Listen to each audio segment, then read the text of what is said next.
I've received a lot of comments and questions over the years about how I make music, what are some of the steps I take, the software I use, and just general advice for new composers.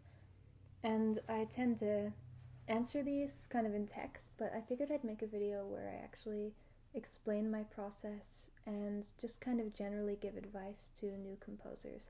So saying how to make music is kind of a broad question. It's sort of a complicated subject in some ways. So I guess I'll just start by mentioning that there are many different components to making music. And that means in terms of the music itself, but also the process. And I think one of the most helpful things you can do if you're starting out or you're insecure or you're not really sure what to do is to kind of assess where you're already at. What skills do you have? What programs do you know how to use? What programs do you think you could learn how to use? What kind of inclinations do you have? So one example I'll give is some people tend to be better at the production side of things, whereas some tend to be better at the compositional side of things. So understanding where your strengths and weaknesses lie will be an asset throughout the entire process. In terms of the music itself, some people tend to excel more with melody, other people maybe more with rhythm or bass, that kind of thing. Sometimes it just boils down to preference too. Like if you've spent your life listening to a lot of music of one genre, you may have sort of intuitively picked up a lot of the traits of that music. Part of the reason I bring that up is because music, like all art forms, is really something that could be considered a language. It's kind of like when you incorporate new words into your vocabulary. Like music can actually be seen that way. Or even another way of putting it, like to compare it to other art forms, an artist might see a technique that they respect or even a technique that they think represents them. Like maybe they discover a new way of achieving something.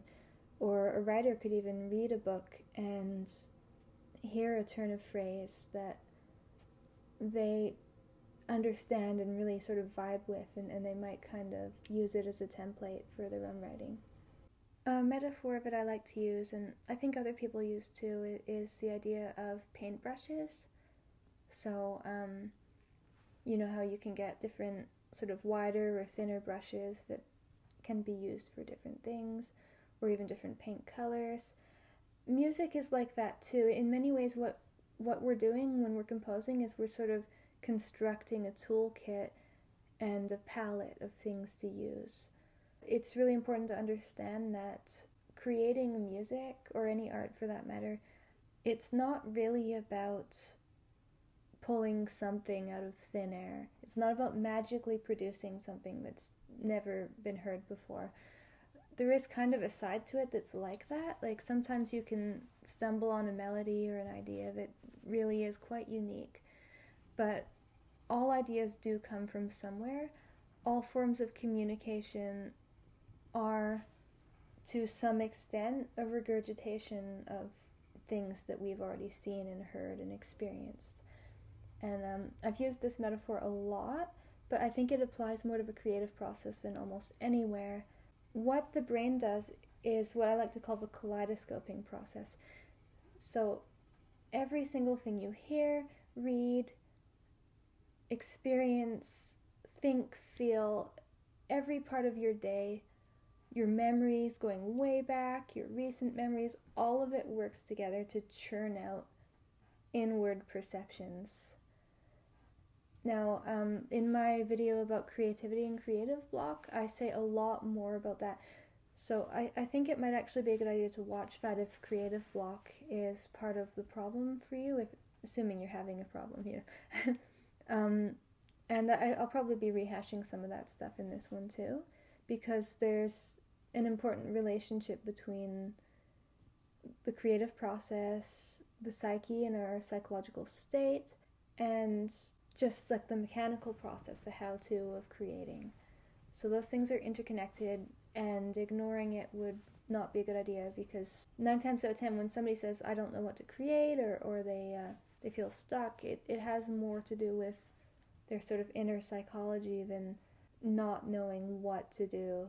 But I will be kind of touching on the latter more, I think, because that's something I haven't talked about as much. What to do, how to do it.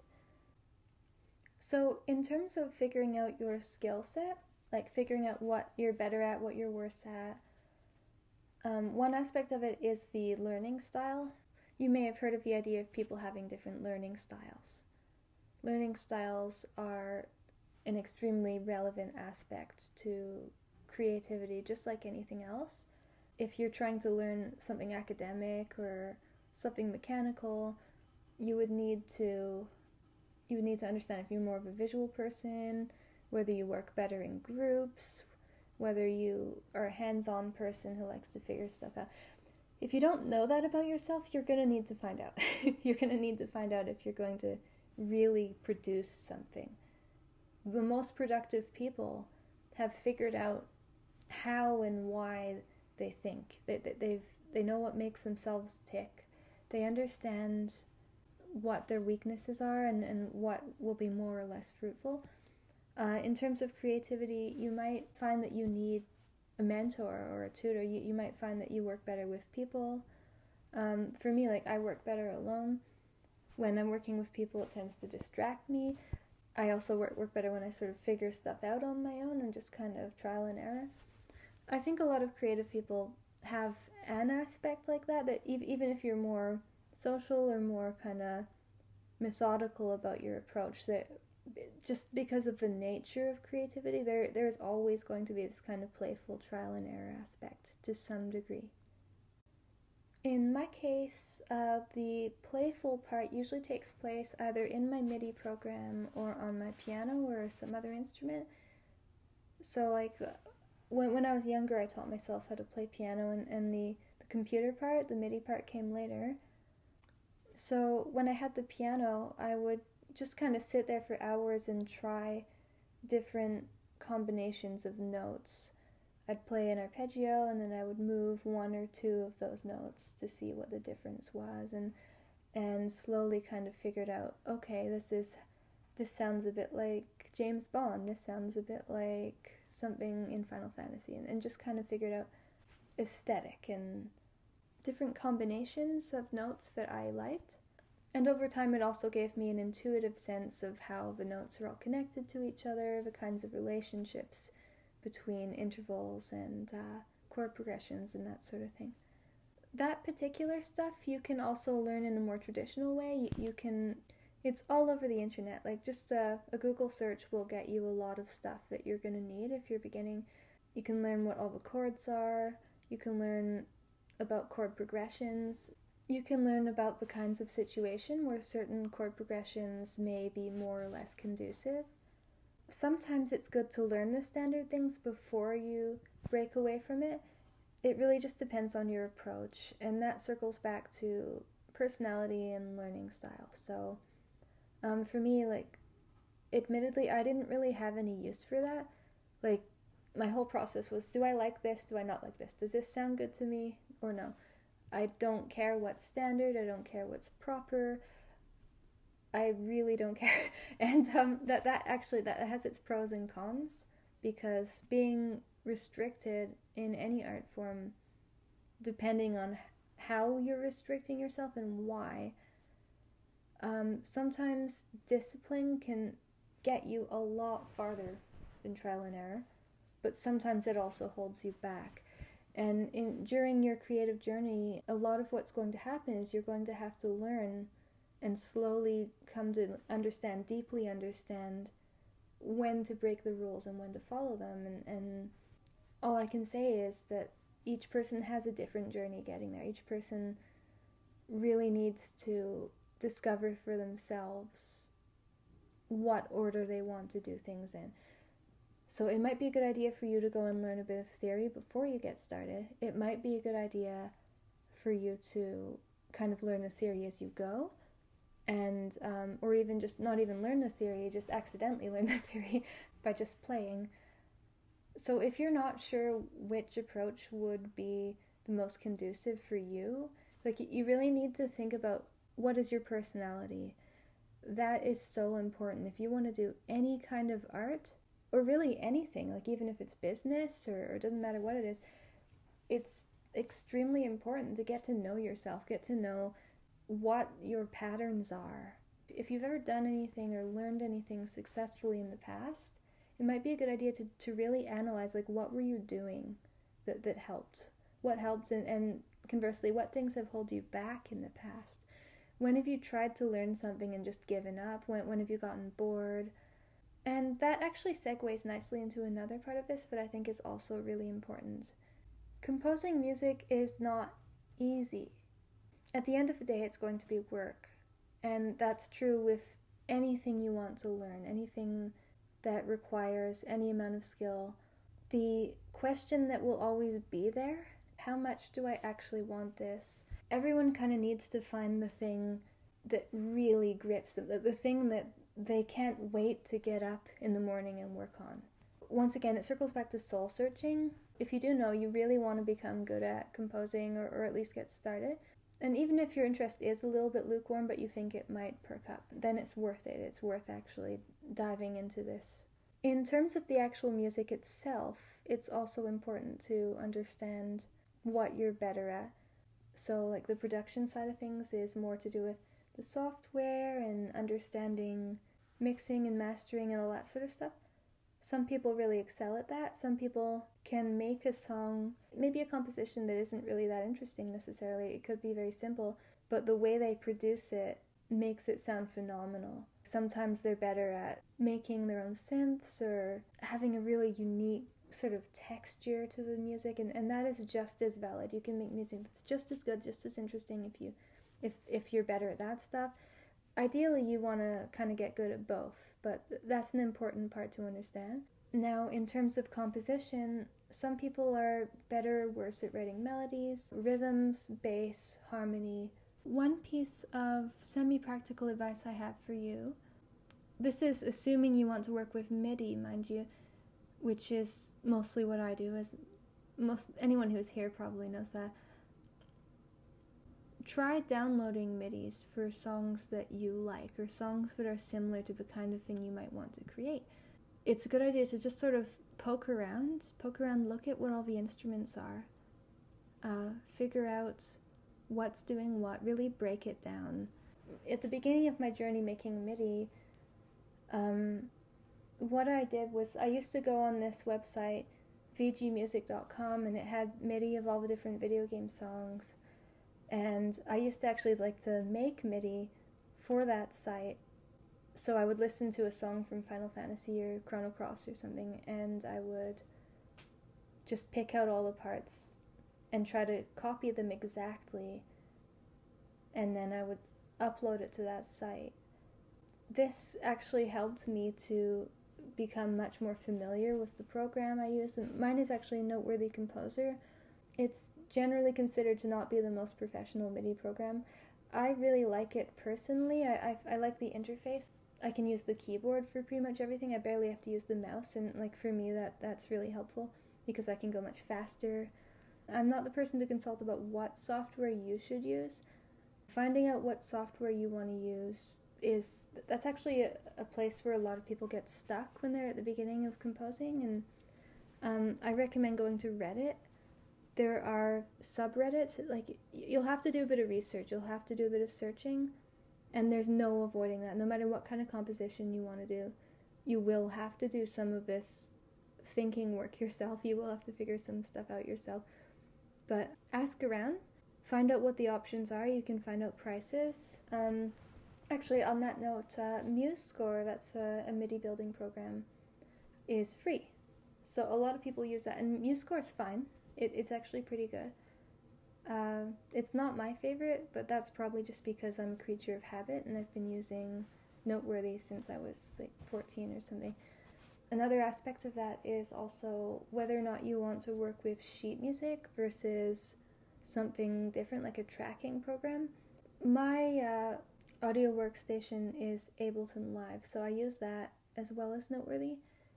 And Ableton has the tracking interface, so it shows the MIDIs as just a bunch of clips. The way everything's arranged is much more logical and much more simplistic, I think, for a lot of people than sheet music would be, because sheet music is it's like its own language. Like if you don't have any training in it, it might be a bit overwhelming. For me, sheet music was very intuitive, but I don't think that's typical. I think a lot of people would probably have an easier time with tracking, whereas for me it was sort of the opposite. So consider that before you buy a software. Maybe think about like what kind of interface would work for you.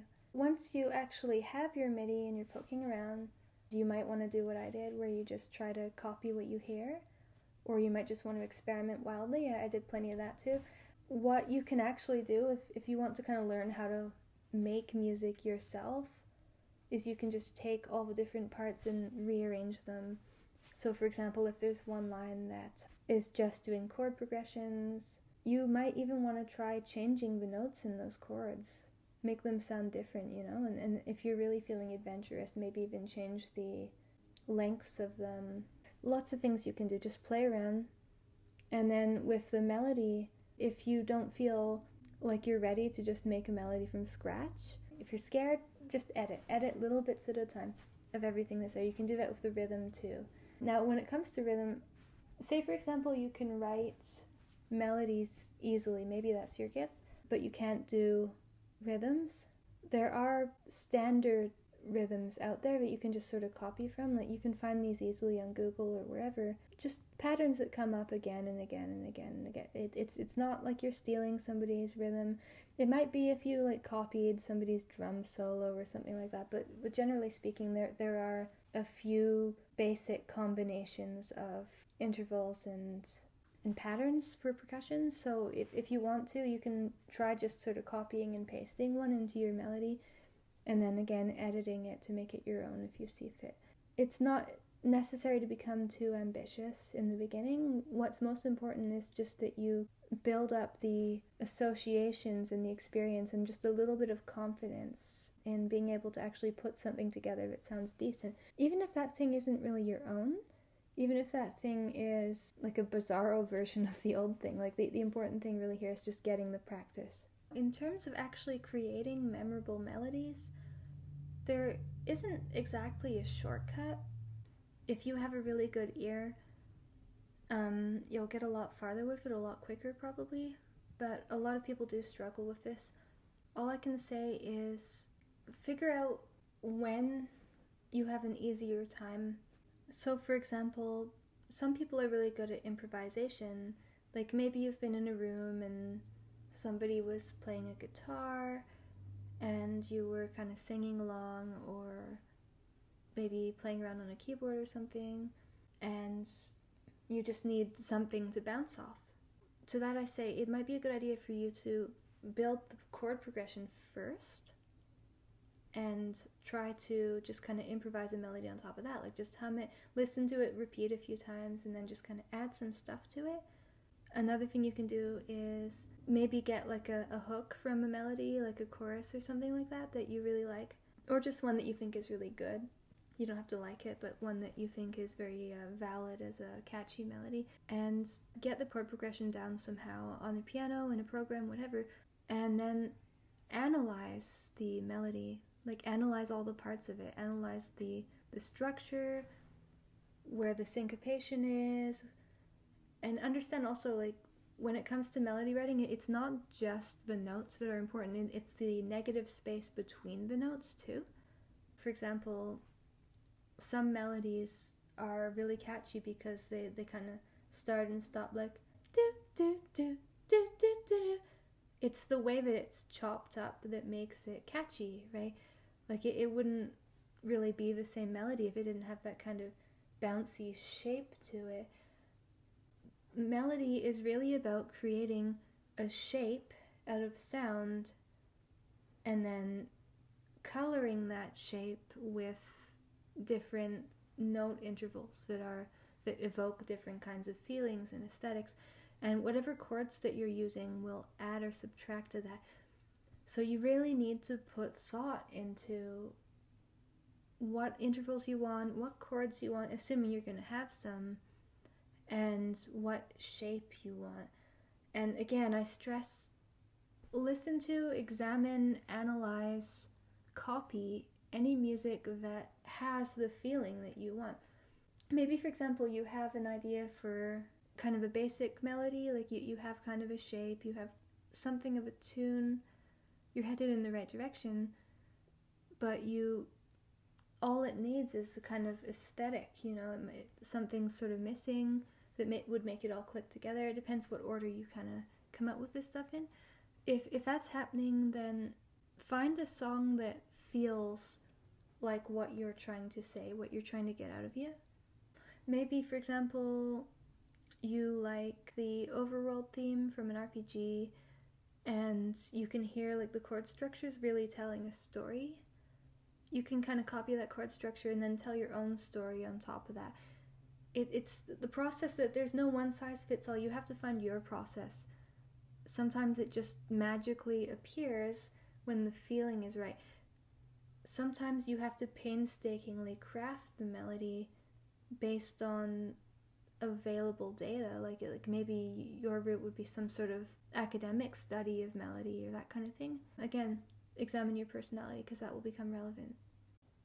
It's also important to understand that, just like with rhythm, although there is really an infinite number of ways you can create melody in music, there are a lot of common patterns and common melody hooks that you'll hear again and again and again across cultures, across time. This can be used to your advantage. Like, some of the best music out there by really respectable composers are really just pastiches of things that came before. I'm going to bring up a composer I really look up to, Grant Kirkhope. If you listen to his work, although there's obviously a lot of original stuff going on, you'll find that he has very intentionally made allusions to things all throughout his discography. He's kind of indirectly referenced melodies. If not melodies, he's indirectly referenced instrumentation of other things. And there are things that have sort of become shorthand in composition, like certain instruments remind you of types of movements, types of settings, things in nature. An obvious example that comes to mind is like any music associated with ice often will have kind of chimes. It will have high-pitched resonances that kind of sound like biting frosty air. It will have usually a much more delicate structure, kind of reminiscent of snowflakes and frost and stuff like that. And then if you get music that's associated with a lot of physical action, it tends to have less melody, or if it does have melody, the melody has a lot of sense of movement to it, a lot of sense of maybe some chaos if it's a difficult action. So yeah, Kirkhope used a lot of the kind of aesthetic version of that, where he would reference known instrumentation from composers like Camille Saint-Saëns and Holst and that kind of thing, or just like movie composers who came after who were referencing them. There's sort of like a chain of influence here. But my point is that not only are we talking about instrumentation, we're also talking about little kernels of melody. One example I'll use, the James Bond thing. It has this sort of semitone rising and falling, and that kind of incremental change is reminiscent of danger and sneaking. It sounds a little bit tense. Like, there's lots of movement, but the movement is very careful, and the tone is like minor chords and everything. So careful movement in a tense situation. If you want to make melodies, sometimes you're going to be stealing these things. Sometimes you're going to be grabbing little bits of familiar things. Like, how many composers have used stuff from Bach or Danny Elfman, for example? Like, even now it happens all the time. So to summarize, I would say the most important things if you're trying to learn melody are learn about yourself and build up your toolkit. Learn how you think. Study the things you like. Try to copy the things you like and try to analyze them and find out what's unique about them. Like, it would be really helpful to find multiple versions of the same thing.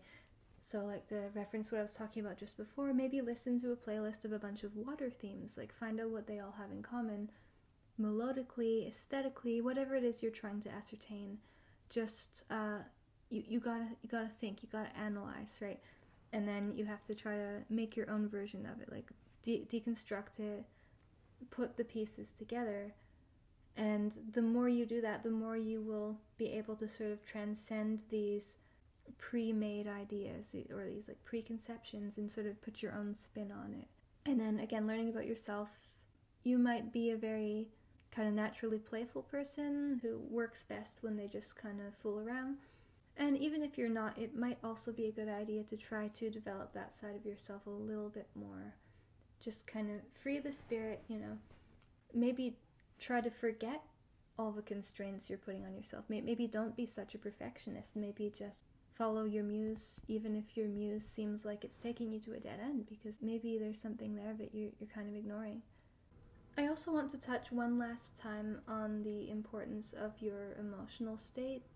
So, like, if you hate your work, if you have some kind of a bias, that can be very restricting. That can actually prevent you from even getting started. Or it can make you such a perfectionist that you're just sort of dissecting your work before you even finished it, like where you're scrutinizing it to such a degree that it never gets the chance to exist in the first place. We're all going to create a few duds. Like, all composers have things where it was just purely experimental and it wasn't really going anywhere. But even those, like, there can be value in them revisiting them. Like, there have been times when I've created music and I thought it was just objectively bad. And oftentimes I was only thinking that because it didn't sound the way I wanted it to. Like I had a plan and I made something and it just went in a totally different direction from what I wanted or what I thought I needed to do at the time. If that keeps happening to you, it might be a good idea to put these projects in a folder and leave them for a few months or a year or whatever, because sometimes when we go back and re-examine those things, after we've sort of cooled down and forgotten what we were trying to do, we may actually like them a little bit better. It's a good idea to not beat yourself up about what you should be doing, because at the end of the day, this is supposed to be fun. Like, creativity, if you're trying to force it, it's not going to help you. It is only going to slow things down. It's going to make you less willing to work. So I hope you've enjoyed this video. If you have any questions for me about any specific part of this or anything you want me to kind of elaborate on more, please let me know. I'll be happy to answer. Whatever you decide to do, whatever kind of work you're doing, I hope it's going to be successful. I wish you good luck with your composing, because I know you can do it, and I hope that you know you can do it too.